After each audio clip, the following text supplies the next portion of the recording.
L'exercice de la toilette émotionnelle, je l'aime beaucoup parce qu'elle nous aide à nous libérer des émotions qui ont été refoulées lorsqu'on a vécu des situations désagréables, que ce soit récent ou que ça fait super longtemps. Alors, le but, c'est de mettre des mots MOTS sur nos mots MAUX. Alors, c'est de se mettre dans une pièce où on va être en sécurité, seul, ou qu'on va être en sécurité dans l'environnement également. Donc, parce que ça se peut qu'on pleure, qu'on crie, qu'on veut taper partout. Je vous conseille sur un matelas ou sur un divan avec une raquette de tennis et non tout péter les murs. Parce que le but ici, ça n'est pas ça. Ensuite, c'est de mettre des feuilles devant soi avec des noms à poser dessus. Que ce soit notre enfant intérieur, que ce soit nos parents, des personnes décédées également, peu importe.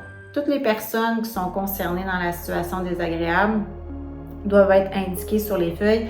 Et on peut passer également d'une personne à l'autre durant la même séance. Donc, c'est de se remettre dans la situation qu'on a vécue et de se faire revivre les émotions qui auraient dû être vécues à ce moment-là, mais qui ont été refoulées. Donc, c'est de mettre des mots, c'est de nommer les choses, de comment on s'est ressenti nous. Donc, c'est parler au je et non au-dessus. On n'est pas là pour en train d'accuser la personne, mais aussitôt qu'on voit qu'on s'en va dans cette direction-là, c'est de se ramener et de reparler au je. Au début, c'est difficile parce que le mental, l'ego est beaucoup là, on est très dans notre mental, mais le but, c'est de descendre dans notre cœur pour nommer les choses, pour faire vivre les émotions. Ça peut prendre plusieurs séances avant d'être capable d'aller toucher vraiment ces émotions-là afin de les libérer. Et c'est OK. Sache que si ça fait des années que ces émotions-là sont refoulées, ça se peut que ça prenne un certain temps avant qu'elles puissent remonter à la lumière, à la surface et qu'elles veulent s'en libérer. Mais c'est un exercice très puissant que je recommande à tous. La toilette émotionnelle de Sadra James, ça porte un drôle de nom, mais c'est très efficace. Avant d'entamer la deuxième partie du travail, donc de rebâtir sur des nouvelles fondations pour la relation que Julie doit avoir avec elle-même, je lui ai fait faire la toilette émotionnelle. Premièrement parce qu'elle avait des choses à se pardonner, mais également parce qu'elle devait pardonner à certaines personnes. Mais au début de l'exercice, l'ego était très présent encore, ce fameux ego. Il cherchait à contrôler énormément l'exercice en tant que tel, mais également, Julie était beaucoup dans sa tête et non dans son cœur. Mais plus qu'on avançait dans l'exercice, plus qu'il y avait du lâcher prise et qu'elle a pu aller se connecter au niveau du cœur. Stéphanie m'a fait vivre une toilette émotionnelle qui fut effectivement très émotive. J'ai décidé de prendre 3 personnes pour mettre sur les 3 papiers devant moi. Donc, j'ai pris mon enfant intérieur, j'ai pris un parent, ainsi qu'une personne proche dans mon entourage. Donc, on a commencé par aller avec mon enfant intérieur et j'ai eu beaucoup de difficultés à rentrer, à savoir quoi dire, comment je devais réagir et tout ça. J'avais vraiment une résistance à ce niveau-là. Donc, on est allé tout de suite vers la personne de mon entourage proche. J'ai vécu beaucoup d'émotions juste à regarder le nom de la personne et je me suis rendu compte que j'avais vraiment beaucoup de ressemblances avec cette personne-là, dans qui elle est, dans comment est-ce qu'elle réagit aux situations de sa propre enfant intérieur aussi. Et j'ai vraiment vu l'effet miroir entre elle et moi. Et c'est à ce moment-là que j'ai vraiment remarqué que cette personne-là reflétait réellement ma propre enfant intérieur. Mais sans les blocages et les blessures là, accumulées par le temps ici et là. Donc l'exercice, c'était de lui demander de me pardonner certaines choses et je la remerciais de me faire vivre certaines autres choses. Donc, ça n'a pas été facile, mais ça l'a fait du bien. Il y a vraiment eu un soulagement à ce niveau-là. Par la suite, Stéphanie m'a montré une photo de cette personne-là. Ça m'a ancré davantage dans ce que je disais, dans la réalité de ce que je disais, dans la réalité de ce que je ressentais pour cette personne-là. C'est vraiment venu me chercher très, très fort, mais ça l'a vraiment fait un bien immense. Par la suite, on est allé directement à mon parent, à un de mes parents, dans le fond, que j'avais choisi. Et il y a eu beaucoup d'émotions, mais aussi d'incompréhension. Je me suis rendu compte que mes émotions n'ont jamais été réelles. J'ai toujours vécu mes émotions selon ce que je pensais qu'il fallait vivre dans cette situation-là. Donc, une situation arrivait, je vivais une émotion, mais ce n'était pas nécessairement celle que moi je vivais, mais plutôt comment est-ce que je devais réagir dans cette situation-là. Donc, je ne connaissais pas réellement la profondeur de mes propres émotions. Donc, elle essayait de me faire vivre certaines émotions, dont la colère par rapport à cette personne-là. Et je n'y arrivais pas, on dirait que je n'étais pas capable d'aller chercher, on dirait que je n'avais pas de repère à savoir ce qu'était la réelle colère à l'intérieur de moi. Donc, ça va être un exercice à refaire, certainement. Mais en résumé, cet exercice-là m'a permis de prendre conscience, dans le fond, de l'importance de tous les non-dits qu'on a accumulés bout à bout, d'une année à l'autre, d'un événement à l'autre. Et que c'est important de les faire sortir, oui, mais aussi de les nommer directement. Puis de pas, moi je suis quelqu'un qui écrit beaucoup, donc de pas simplement les sortir de ma tête puis les mettre sur une feuille, mais de vraiment d'aller nommer les choses directement sur une feuille à la personne. Donc notre subconscient a quand même l'impression qu'on les a nommés à la bonne personne. Donc c'est vraiment un exercice que je vais refaire très prochainement.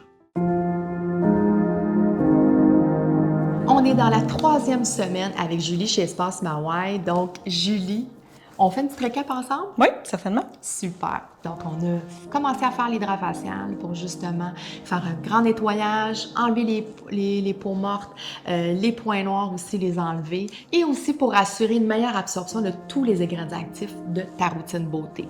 Par la suite, on a fait aussi l'exilis, on a commencé ta cure pour le buste et le ventre, donc pour vraiment apporter le raffermissement pour ton corps aux zones que tu voulais faire.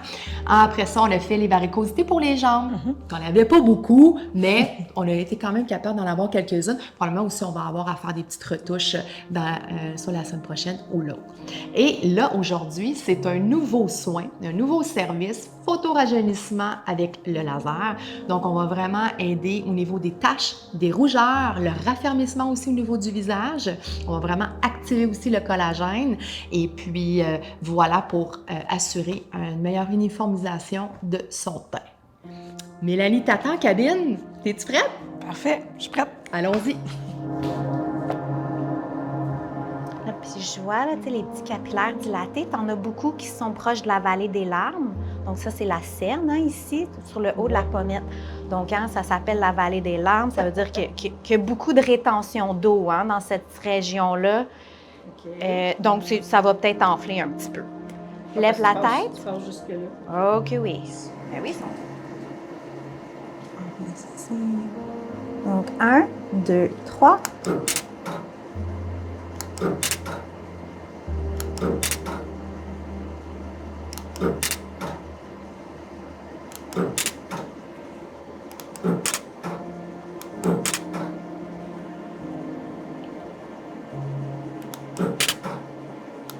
Donc ça va vraiment venir aider, égaliser ton teint, l'unifier, venir lisser aussi la texture, donc les pores et les rides et ridules.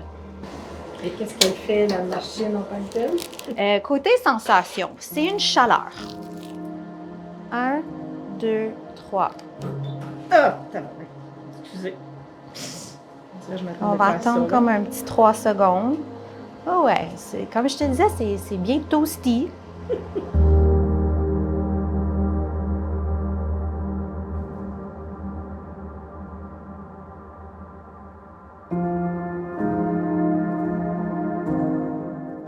Ouais, c'est ça. Je t'en mets, là, je te gâte, là. Hey!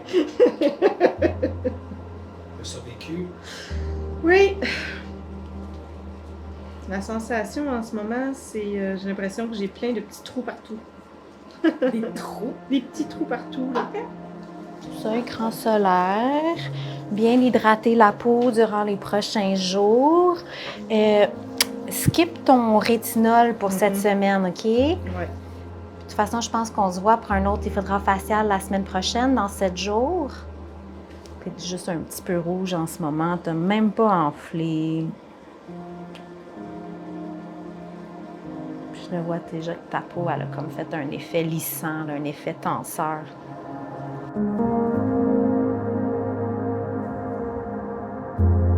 Fait que Julie, on a fait ton traitement de photorajeunissement puis ton traitement d'exilis. Là, comment tu te sens? Là? J'ai senti qu'il y avait des émotions encore, tout ça. Je dis comment moi je le sens, là, mais c'est comme des brûlures, puis j'ai l'impression qu'il y a certaines choses qui sont en train de brûler à l'intérieur aussi, qui est peut-être positif, à même titre que les rougeurs. Pendant le soin, j'ai senti que je suis très, très hypersensible du visage, ça je le sais. Puis je suis devenue comme avoir l'impression que j'avais une perte de contrôle complètement de moi, mais pas de moi, mais de ce qui se passait. Fait que de ne pas avoir le contrôle, on dirait que ça m'enrageait aussi un peu en même temps, de ne pas savoir le début, la fin, de ne pas le savoir. Est-ce qu'on se rend compte aussi avec Stéphanie au niveau du contrôle, on travaille aussi beaucoup à ce niveau-là. Fait que dans le fond, c'est ça qu'on se rend compte, c'est que le corps et l'esprit, c'est encore plus relié que l'on pense. T'sais, des fois, les gens, ils vont vraiment séparer, le corps, l'esprit, mais qu'on voit vraiment que c'est interrelié. Oui. Effectivement. Ça nous fait vivre, les trucs extérieurs nous font vivre des trucs à l'intérieur aussi. Donc, c'est ça, on travaille. Il faut être ouvert pour s'apercevoir de ça. Oui. Il faut être dans l'ouverture de ça. Oui, tout à fait, vraiment. C'est du bon. Au final, c'est du bon. C'est du bon. Et tu vas voir aussi les bienfaits qui vont apparaître dans les Ouais. prochains jours, tout ça. Là, tu vas voir aussi ton collagène qui a été stimulé, quand même un raffermissement, puis tu vas voir que les taches, tout ça, les rougeurs vont vraiment se diminuer. Puis on verra justement si tu aurais besoin peut-être d'un autre traitement à ce moment-là. Parfait. Merci. Good!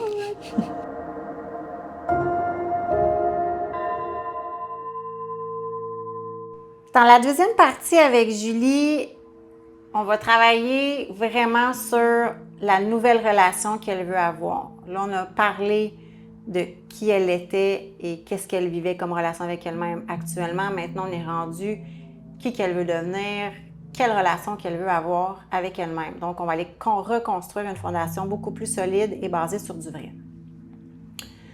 Mais ce que j'ai besoin de savoir en premier lieu, c'est quoi sa vision?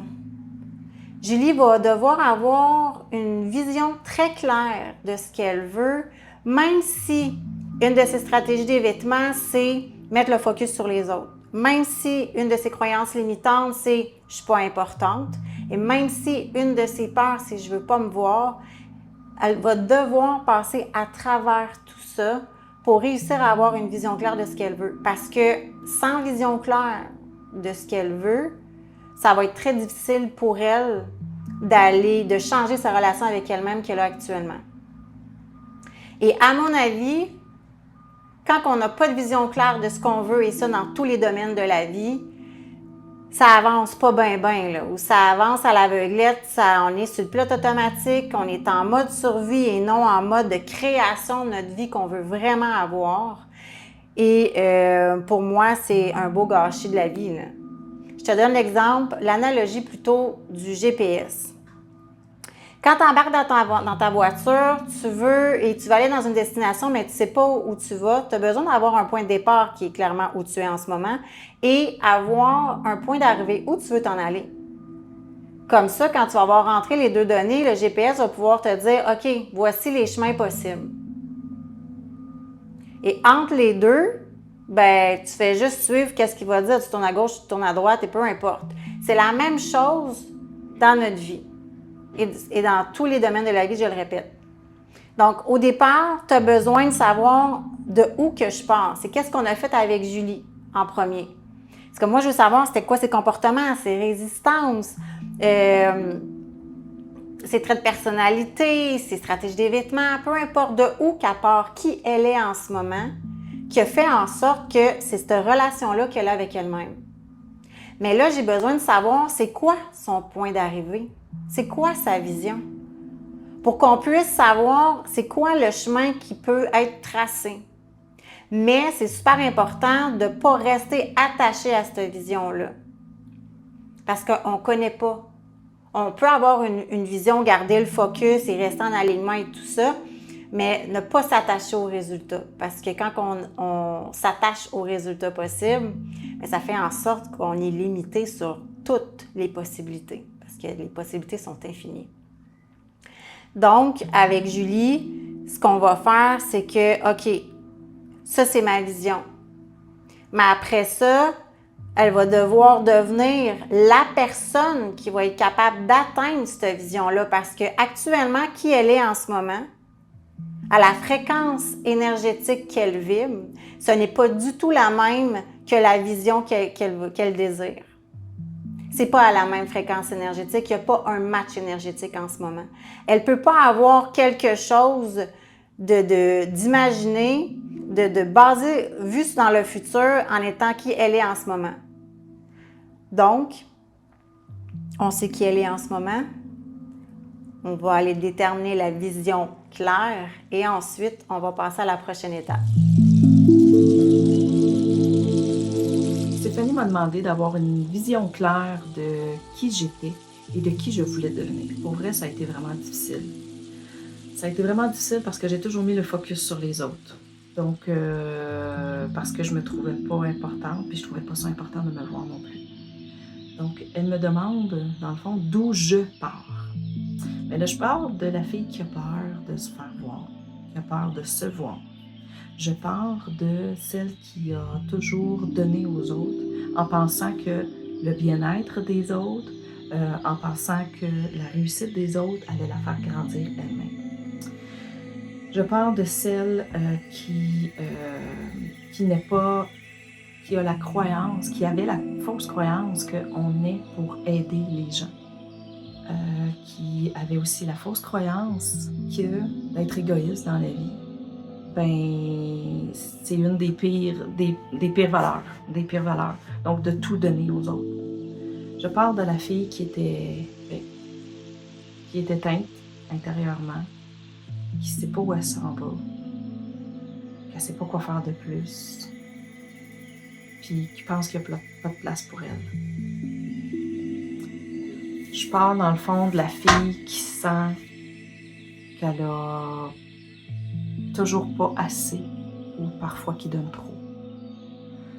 Je parle de celle qui est en mode survie, mais qui pense qu'elle est en mode vie. Je pars de loin. Je pars de loin. Stéphanie m'a demandé c'était quoi mon point d'arrivée. Dans le fond, c'était quoi ma vision, puis où est-ce que j'avais envie d'arriver avec tout ça.